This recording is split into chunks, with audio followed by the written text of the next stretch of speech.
అందమే ఆమెకు శాపమైందా? Girl friend గొంతు కోసి దారుణ హత్య. అందమే ఆమె పాలిటి శాపంగా మారింది. తన అందగతినని గర్వపడుతుందని, అందుకే తనతో నమ్మకంగా ఉండటం లేదంటూ బాయ్ ఫ్రెండ్ ఆమె ప్రాణాలు తీశాడు. మార్కెట్కు స్నేహితురాలతో కలిసి వెళ్ళిన ఆమెను మాట్లాడాలని చెప్పి తన బైక్ పైకి ఎక్కించుకొని గదికి తీసుకువెళ్ళాడు. అక్కడ ఏం జరిగిందో తెలియదు కానీ గంట తర్వాత ఆమె స్నేహితురాలికి ఫోన్ చేసి అతడు గొంతు కోసానని చెప్పాడు. దీంతో ఆమె షాక్ అయి వెంటనే తేరుకొని బాధితురాల తండ్రికి సమాచారం ఇచ్చింది. టార్పాలిన్, హిజాబ్ ధరించండి, మసీదులకు కవర్లు కట్టుకోండి, మంత్రి షాకింగ్ కామెంట్లు. హోలీ సంబరాల్లో ఎలాంటి ఇబ్బందులు ఎదురుకాకుండా ఉండాలంటే ముస్లిం పురుషులు టార్పాలిన్తో తయారు చేసిన హిజాబ్ ధరించాలని ఉత్తరప్రదేశ్ మంత్రి రఘురాజ్ సింగ్ సూచించారు. అలాగే మసీదులను కవర్లతో కప్పివేయాలంటూ చెప్పుకొచ్చారు. లేదు, మేము బయటకు వస్తాం, మా ఇష్టం అంటూ వచ్చి హోలీ ఉత్సవాలకు అంతరాయం కలిగిస్తామంటే మీకు 3 మార్గాలు ఉంటాయని తెలిపారు. 1 ఇంట్లోనే ఉండడం, 2 జైలుకు వెళ్ళడం, 3 రాష్ట్రం దాటి వెళ్ళిపోవడం, లేదంటే చనిపోవడం అంటూ తీవ్ర వ్యాఖ్యలు చేశారు. ప్రస్తుతం ఈ కామెంట్లు నెట్టింట తెగ వైరల్ అవుతున్నాయి. చిత్తూరులో కాల్పుల కలకలం, రంగంలోకి ఆక్టోపస్. చిత్తూరులోని గాంధీ రోడ్లో కాల్పుల కలకలం రేపాయి. ఓ ఇంట్లోకి చొరబడిన దొంగ ముఠా 2 తుపాకులతో కాల్పులు జరిపారు. వెంటనే అప్రమత్తమైన ఇంటి యజమాని పోలీసులకు సమాచారం అందించారు. 5 నిందితులను పోలీసులు అదుపులోకి తీసుకున్నారు. నిందితుల నుంచి 2 తుపాకులు, బుల్లెట్లు స్వాధీనం చేసుకున్నారు. చిత్తూరు జిల్లా ఎస్పీ మణికంఠ చందోలు ఘటనా స్థలానికి చేరుకున్నారు. కాల్పులకు సంబంధించిన పూర్తి వివరాలు తెలియాల్సి ఉంది. వివాదంలో దళపతి విజయ్, అసలు మ్యాటర్ ఇదే. తమిళ సూపర్ స్టార్ విజయ్ పూర్తి స్థాయి రాజకీయ నాయకుడిగా మారారు. తమిళగ వెంట్రి కళగం పార్టీని ప్రారంభించిన విజయ్ ప్రస్తుతం చేస్తున్న సినిమా తర్వాత నటనకు పూర్తిగా గుడ్ బై చెప్పనున్నట్లు ప్రకటించారు. త్వరలో జరగనున్న తమిళనాడు అసెంబ్లీ ఎన్నికల్లో పోటీ చేయడం ద్వారా అధికారం దక్కించుకోవాలనే ప్రయత్నాలు చేస్తున్నారు. విజయ్ ఏర్పాటు చేసిన ఇఫ్తార్ విందు పట్ల పలువురు ముస్లిం మత పెద్దలు సంతృప్తి వ్యక్తం చేశారు. వారు మీడియా ముందుకు వచ్చి విజయ్పై ప్రశంసలు కురిపించారు. కానీ కొందరు ముస్లింలు మాత్రం ఏర్పాటు చేసిన ఇఫ్తార్ విందు ముస్లింలకు అవమానం జరిగిందని ఆరోపిస్తున్నారు. తమిళనాడు సున్నత్ జమాత్ కోశాధికారి అయిన సయ్యద్ మీడియా ముందుకు వచ్చి విజయ్పై తీవ్ర వ్యాఖ్యలు చేశారు. విజయ్ ఏర్పాటు చేసిన ఇఫ్తార్లో రౌడీలు, దుండగులు పాల్గొన్నట్లు తమ దృష్టికి వచ్చిందన్నారు. రంజాన్ పట్ల గౌరవం లేని వారిని ఎలా ఇఫ్తార్కి ఆహ్వానిస్తారని, అలా చేయడం ముస్లిం సమాజంను అవమానపరచడమే అని విజయ్పై సయ్యద్ తీవ్ర వ్యాఖ్యలు చేశారు. ముస్లింలు పవిత్రంగా భావించే రంజాన్ మాసంలో ఈ ఉపవాసం పాటించకుండా ఇఫ్తార్లో పాల్గొన్నారు. పైగా ముస్లింలు విజయ్ భద్రతా సిబ్బంది ఆవులను ఊడ్చుకు వెళ్ళిన పక్కనే పడేశారు. ముస్లిం పట్ల వారు అత్యంత దారుణంగా ప్రవర్తించారు. ముస్లిం సమాజాన్ని మొత్తం అవమానించే విధంగా విజయ్ భద్రతా సిబ్బంది వ్యవహరించారు. రంజాన్ పట్ల కనీసం గౌరవం లేకుండా విజయ్ ఇఫ్తార్ విందు ఏర్పాటు చేశారు. అందుకే విజయ్పై కేసు నమోదు చేయాలంటూ చెన్నై పోలీస్ కమిషనర్కు సయ్యద్ ఫిర్యాదు చేశారు. విజయ్ బాధ్యత రహితంగా వ్యవహరించడం ద్వారా ముస్లిం సమాజానికి అవమానం అని ఆయన తన ఫిర్యాదులో పేర్కొన్నారు. విజయ్ భద్రతా సిబ్బంది పైన కూడా చర్యలు తీసుకోవాలని ఆయన ఫిర్యాదులో విజ్ఞప్తి చేశారు. రాజకీయాల్లో ఉన్నప్పుడు ఇలాంటి వివాదాలు కామన్ అని, ప్రత్యర్థి పార్టీలకు చెందిన వారు ఇలాంటివి చేస్తూ ఉంటారని కొందరు విజయ్కి మద్దతుగా నిలుస్తున్నారు. భారీ ఎత్తున జనాలు వచ్చిన సమయంలో చిన్న చిన్న ఘటనలు జరగకుండా ఎలా ఉంటాయని కొందరు ప్రశ్నిస్తున్నారు.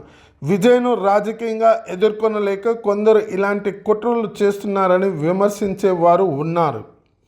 సూపర్ స్టార్గా ఎన్నో సినిమాలు చేసి అందరి అభిమానం అందుకున్న విజయ్ ఇప్పుడు రాజకీయ కారణంగా కొందరు వాడు అయ్యాడనే అభిప్రాయం వ్యక్తం అవుతుంది. భారత్ మారిషస్ మధ్య కీలక ఒప్పందాలు. 8 ఒప్పందాలపై మోడీ, రామ్ గులాం సంతకాలు. ప్రధాని మోడీ మారిషస్ పర్యటన బిజీగా కొనసాగుతుంది. మారిషస్తో కీలక ఒప్పందాలపై సంతకాలు జరిగాయి. మారిషస్ ప్రధాని నవీన్ చంద్ర రామ్ గులాంతో కలిసి ఒప్పందాలపై సంతకాలు చేశారు. ప్రధానమంత్రి మోడీ భారత్, మారిషస్ రిజర్వ్ బ్యాంకులు పరస్పరం సహకరించుకోవాలని నిర్ణయించాయి. ప్రధానమంత్రి మోడీ 2 రోజుల పాటు మారిషస్ పర్యటనకు వెళ్లారు. బుధవారం మార్చి 12 ఆయన పర్యటనలో 2 దేశాల మధ్య 8 ప్రధాన అంశాలపై ఒప్పందం కుదిరింది. ఆర్థిక నేరాలను అరికట్టడంపై ఇరు దేశాల మధ్య ప్రధానంగా ఒప్పందం కుదిరింది. దీంతో పాటు మరో 8 ఒప్పందాలపై కూడా సంతకాలు జరిగాయి. రక్షణ రంగంలో కూడా ఇరు దేశాల మధ్య ఒప్పందం కుదిరింది. విధానం షరతులతో కూడిన సహాయం కంటే పరస్పరం గౌరవం, స్థిరత్వం, సామర్థ్యం నిర్మాణంపై దృష్టి పెట్టారు. ప్రపంచ వ్యాప్తంగా మౌలిక సదుపాయాలు, ఆరోగ్య సంరక్షణ, విద్య, కనెక్టివిటీ ప్రాజెక్టులకు మద్దతు ఇస్తూ బలమైన భాగస్వామిగా భారతదేశం ఉంటుందని ప్రధానమంత్రి మోడీ అన్నారు. మారిషస్కు అన్ని రంగాల్లో భారత్ అండగా ఉంటుందని భరోసా ఇచ్చారు. మోడీ రక్షణ రంగమైన, విద్యా రంగమైన భారత్ పూర్తి సహకారం అందిస్తుందన్నారు. 2 దేశాల మధ్య తరతరాల నుంచి సంబంధాలు ఉన్నాయని గుర్తు చేశారు. మారిషస్లో సివిల్ సర్వీస్ కళాశాల, ఏరియా హెల్త్ సెంటర్ ప్రాజెక్టులు మారిషస్ పరిపాలన, ఆరోగ్య సంరక్షణ సామర్థ్యాలను బలోపేతం చేయడానికి, దీర్ఘకాలిక అభివృద్ధి, సామర్థ్యం నిర్మాణాన్ని ప్రోత్సహించడానికి భారతదేశం చేస్తున్న ప్రయత్నాలు ప్రతిబింబించాయి. భారతదేశం నుండి గ్రాంట్ రూపంలో సాయం అందించాలని నిర్ణయించారు. ఇది మారిషస్లో మరో మైలురాయిగా నిలుస్తుందని భావిస్తున్నారు. మారిషస్ కేవలం ఒక భాగస్వామ్యం దేశం మాత్రమే కాదని, మారిషస్ ఒక కుటుంబం అని ప్రధాని అన్నారు.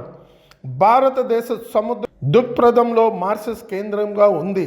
మారిషస్ అభివృద్ధి చెందినప్పుడు భారతదేశం ముందుగా జరుపుకుంటుంది. భారతదేశం బలమైన భాగస్వామ్యాన్ని దేశాలకు సహాయం చేసిన దేశం మారిషస్ అని ప్రధాని అన్నారు. తల్లికి చెల్లికి ఆస్తిలో వాటా ఇవ్వని వ్యక్తి రాష్ట్రానికి ముఖ్యమంత్రిగా పనిచేశారు చంద్రబాబు.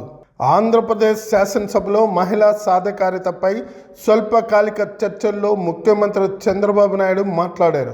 మహిళా సాధికారత వచ్చినప్పుడే సుస్థిరాభివృద్ధి సాధ్యమవుతుందని, మహిళా స్వావలంబన సాధికారత కోసం నిన్న, నేడు, రేపు, ఎప్పుడు టీడీపీ పనిచేస్తుంది. జెండర్ ఈక్వాలిటీతో ఆర్థికంగా, సామాజికంగా సమానత్వం రావాల్సిందే అని అన్నారు. ఇప్పటికీ మహిళల పట్ల సమాజంలో వివక్ష చూపిస్తూనే ఉన్నారు. మహిళలకు సాధికారత టీడీపీతోనే ప్రారంభమైంది. ఆస్తిలో సమాన హక్కు ఇచ్చింది ఎన్టీఆర్. మహిళలకు ఆస్తిలో సమాన హక్కు అని 2005 చట్టం చేశారు. తల్లికి చెల్లికి ఆస్తిలో వాటా ఇవ్వని వ్యక్తి రాష్ట్రానికి శాసనసభలో ఉండి ముఖ్యమంత్రిగా పనిచేశారు. రాజకీయాల్లో ఉండే వ్యక్తులు ప్రజలకు జవాబుదారీగా ఉండాల్సిందే. మహిళా 33 రిజర్వేషన్ పాలసీతో ఎంపికైన అధికారి సూర్యకుమార్ ఇప్పుడు మహిళా శిశు సంక్షేమ శాఖ కార్యదర్శిగా పనిచేస్తున్నారు. మహిళలకు సంబంధించిన విధానపరమైన నిర్ణయాల్లో కీలకంగా పనిచేస్తున్నారు. మహిళల భద్రత కోసం కూటమి ప్రభుత్వం కట్టుబడి ఉంది. తల్లి బిడ్డ ఎక్స్ప్రెస్ లాంటి పథకాలను అమలు చేస్తున్నాం. తదుపరి దశ సాధికారత దిశగా డాక్రా సంఘాలను నడపాలని భావిస్తున్నాం. 4217 కోట్ల శ్రీనిధి రుణాలు మంజూరు చేశాం. ఎస్సీ ఎస్టీ మహిళలకు 300 కోట్ల మేర వడ్డీ లేని రుణం కూడా ఇచ్చాం. త్వరలో టిట్కో లైవ్ లీ హ్యాండ్ సెంటర్ను ఏర్పాటు చేయబోతున్నాం. లక్ ప్రతిదీ దీదీ కార్యక్రమంలో ఏపీ అగ్రస్థానం ఉంది. గ్రామీణ ప్రాంతంలో 10 లక్షల మంది కంటే ఎక్కువ మంది 1,00,000 కంటే ఎక్కువ ఆదాయం కలిగి ఉన్నారు. అటు పట్టణ ప్రాంతాల్లో దీనికి రెట్టింపు సంఖ్యలో లక్పతి దీదులు ఉన్నారు. 2.50 కోట్ల మంది మహిళలు రాష్ట్రంలో ఉన్నారు. రాష్ట్రంలో డాక్రా సంఘాల ద్వారా వచ్చే ఏడాది 65,000 కోట్ల మేర రుణాలు ఇవ్వటమే లక్ష్యంగా పనిచేస్తున్నాం. అయితే డాక్రా సంఘాల్లోని మహిళలు ఇన్ని వేల కోట్ల రూపాయలను ఉపాధి దిశగా ఖర్చు చేసేలా చర్యలు తీసుకుంటామని అన్నారు. తెలంగాణ అసెంబ్లీ సమావేశాలు ప్రారంభం. గవర్నర్ ప్రసంగం ఇదే. తెలంగాణ అసెంబ్లీ బడ్జెట్ సమావేశాలు బుధవారం ఉదయం ప్రారంభమయ్యాయి. ముందుగా ఉభయ సభలను ఉద్దేశించి గవర్నర్ జిష్ణుదేవ్ వర్మ ప్రసంగించారు. ఘనమైన సంస్కృతి నిలయం తెలంగాణ అని అన్నారు. అన్ని వర్గాల అభ్యున్నతికి ప్రభుత్వం కట్టుబడి ఉందని తెలిపారు. రైతులు అభివృద్ధి కోసం ప్రత్యేక చర్యలు తీసుకున్నామని చెప్పారు.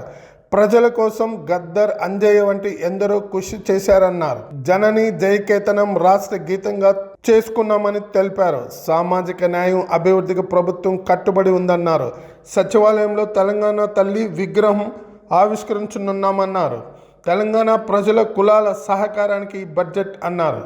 తెలంగాణ ప్రజల కులాల సహకారానికే ఈ బడ్జెట్ అన్నారు. ప్రజలే కేంద్రంగా పాలన కొనసాగుతుందని గవర్నర్ వెల్లడించారు. రైతులకు మద్దతు ఇవ్వడం, వారిని శక్తిమంతులుగా తీర్చిదిద్దడమే లక్ష్యమన్నారు. దేశంలోని ధాన్యం పండిస్తున్న రాష్ట్ర తెలంగాణ అని అన్నారు. రైతులకు రుణమాఫీ చేశామని, ఇదే రైతుల పట్ల చిత్తశుద్ధికి నిదర్శనమన్నారు. 23.35 లక్షల మంది రైతులకు ప్రయోజనం కల్పించామని తెలిపారు. ఎకరానికి 12,000 చొప్పున రైతులకు అందిస్తున్నామని, రైతు నేస్తం అమలు చేస్తున్నామని గవర్నర్ తన ప్రసంగంలో తెలిపారు.